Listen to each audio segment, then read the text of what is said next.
ఓం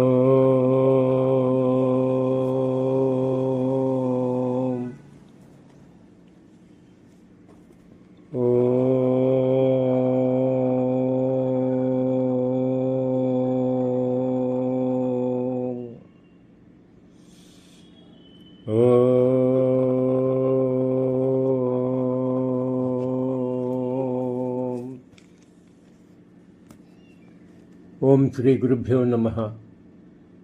ఓం శ్రీకృష్ణ పరబ్రహ్మణే నమః. ఓం శ్రీ మాత్రే నమః. ప్రియాత్మ బంధువులారా, మనం భగవద్గీతలో 13వ అధ్యాయం పారాయణం చేసుకున్నాం. జ్ఞాన షట్కంలో ఇది మొదటి అధ్యాయం. ఇక్కడి నుంచి అంతా జ్ఞాన భాండారం అని మనం ఇంతకుముందు చెప్పుకున్నాం.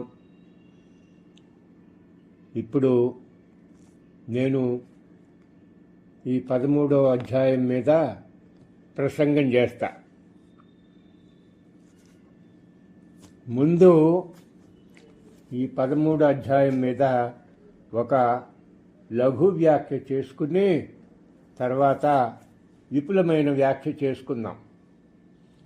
ఈ 13వ అధ్యాయంలో క్షేత్రజ్ఞ విభాగ యోగంలో పరమాత్మ 18 విషయాలు చెప్పాడు మొత్తం.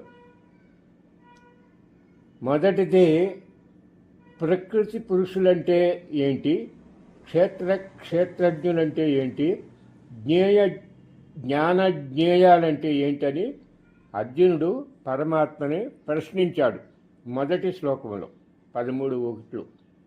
ఆ తర్వాత క్షేత్రజ్ఞుని గురించి చెప్పిన పరమాత్మ 13:2, 13:3 శ్లోకాల్లో.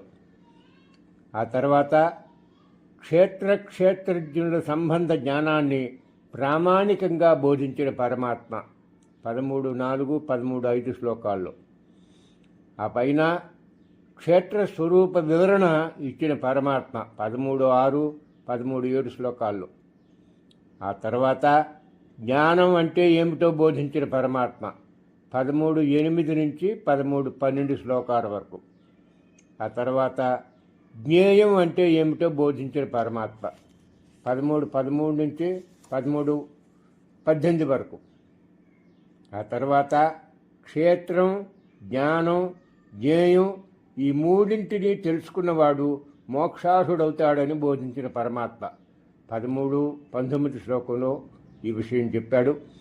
ఆ తర్వాత ప్రకృతి పురుషుల బోధను చేసిన పరమాత్మ 13:20 శ్లోకంలో. ఆ తర్వాత పిండంలో ఉండే క్షేత్రజ్ఞుల్ని, బ్రహ్మాండంలో ఉండే ప్రకృతి పురుషుల్ని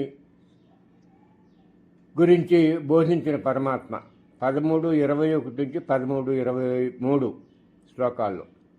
ఆ పైన ప్రకృతి పురుషుని గురించి తెలుసుకున్నవాడు ధన్యుడని బోధించిన పరమాత్మ 13:24 శ్లోకంలో. ఆ తర్వాత ధ్యాన, జ్ఞాన, భక్తి, కర్మయోగాల్ని అనుసరించలేకపోతే శ్రద్ధాభక్తులతో విని కూడా తరించవచ్చు అని బోధించిన పరమాత్మ 13:25, 13:26 శ్లోకాల్లో. ఆ పైన సృష్టిలో ఉన్న సమస్తం క్షేత్రజ్ఞుల సంయోగం వల్లే పుడుతుందని బోధించిన పరమాత్మ 13:27 శ్లోకంలో. ఆ తర్వాత సమస్త భూతాల్లో సమంగా వ్యాపించి ఉన్న పరమాత్మ తెలుసుకున్నవాడు నిజంగా తెలివైనవాడు అని చెప్పాడు పరమాత్మ 13:28 శ్లోకంలో. ఆ పైన అందరిలోనూ సమంగా వ్యాపించి ఉన్న పరమాత్మను తెలుసుకోకపోవడమే సంసార బాధకు కారణం అని చెప్పాడు 13:29 శ్లోకంలో. ఆ పైన ప్రకృతి అన్ని కార్యాన్ని నెరవేరుస్తుందని, ఆత్మ అకర్త అని బోధించాడు పరమాత్మ 13:30 శ్లోకంలో. ఆ పైన జీవుడు ఎప్పుడు బ్రహ్మాన్ని పొందుతాడో చెప్పాడు పరమాత్మ 13:31 శ్లోకంలో. ఆ పైన ఆత్మ యొక్క మహిమా విశేషాన్ని బోధించాడు పరమాత్మ 13:32 నుంచి 13:34 శ్లోకాల్లో. ఆ పైన క్షేత్రజ్ఞుల జ్ఞానం పొందిన వాడికి కలిగే ఫలితాన్ని బోధించాడు పరమాత్మ 13:35 శ్లోకంలో. ఈ విధంగా మొత్తం 35 శ్లోకాల మీద పరమాత్మ చెప్పిన విశేషాన్ని మనం ఒక చిన్నపాటి లఘు వ్యాఖ్య చేసుకున్నాం. ఇప్పుడు మనం ఈ భగవద్గీత 13వ అధ్యాయం మీద విపుల వ్యాఖ్య చేసుకుందాం. 7వ అధ్యాయంలో పరమాత్మ 2 ప్రకృతుల గురించి చెప్పాడు. మొదటిది భూమి, నీరు, అగ్ని, గాలి, ఆకాశం, మనస్సు, బుద్ధి, అహంకారం అనే 8 విధాలుగా విభజింపబడిన అపరా ప్రకృతిని గురించి. ఈ అపరా ప్రకృతి త్రిగుణాత్మకమైందని, పునరావృత్తికి కారణభూతమైందని, జడమైంది అవడం చేత కనిష్టమైందని కూడా చెప్పాడు. ఇక రెండో ప్రకృతి జీవరూపమైందని, చైతన్యవంతమైందని, ఆత్మరూపమైందని, ఆ కారణం చేత ఇది శ్రేష్టమైందని చెప్పాడు పరాప్రకృతిని గురించి. ఈ 2 అంటే అపరాప్రకృతి ప్లస్ పరాప్రకృతుల సమ్మేళనం చేత ఈశ్వరుడైన పరమాత్మ జగత్తు యొక్క ఉత్పత్తి, స్థితి, లయాలకు కారణభూతుడవుతున్నాడని 7:4, 7:5, 7:6 చెప్పాడు ఇంతకు ముందే. అంటే సృష్టికి కర్తను, భర్తను, హర్తను నేనేనని చెప్పినట్లయింది. ఆ తరువాత విశ్వమే విశ్వేశ్వరుడనే అనుభవాన్ని, ప్రపంచమే పరమాత్మ అనే అనుభూతిని విశ్వరూప సందర్శనం ద్వారా కలిగిస్తాడు అర్జునుడికి పరమాత్మ 11వ అధ్యాయంలో. ఆ విధంగా విశ్వానికి, విశ్వేశ్వరుడికి అభేదాన్ని నిరూపణ చేశాక జీవాత్మ పరమాత్మలకు అభేదాన్ని నిరూపించవలసిన అవసరము, ఆవశ్యకత ఉన్నాయి. అలానే భగవద్గీతలో మొదటి ఘట్టంలో, మొదటి షట్కంలో కర్మ గురించి, 2వ షట్కంలో భక్తి గురించి, 3వ షట్కంలో జ్ఞానం గురించి బోధించాడు పరమాత్మ. 12వ అధ్యాయంలో ధర్మాష్టకంలో తత్వజ్ఞానం గల జ్ఞానీ భక్తులు అంటే నిజమైన మానసిక సన్యాసులు ఎటువంటి నిష్ఠ కలిగి ఉంటారో అనేది, ఏ విధంగా ప్రవర్తిస్తారు అనేది చెప్పాడు పరమాత్మ. కానీ వాళ్ళు ఏ విధమైన తత్వజ్ఞానంతో కూడుకుని యథోక్త ధర్మాన్ని ఆచరించడం ద్వారా ఈశ్వరునికి ప్రియులవుతారో చెప్పలేదు.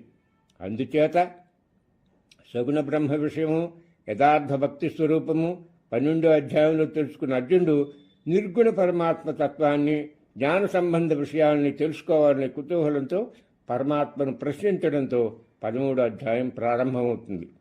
అదే 13:1 శ్లోకంలో ప్రకృతి పురుషులంటే ఏంటి, క్షేత్రజ్ఞులంటే ఏంటి, జ్ఞాన జ్ఞేయాలంటే ఏమిటి అని 6 ప్రశ్నలు అడుగుతాడు అర్జునుడు పరమాత్మని.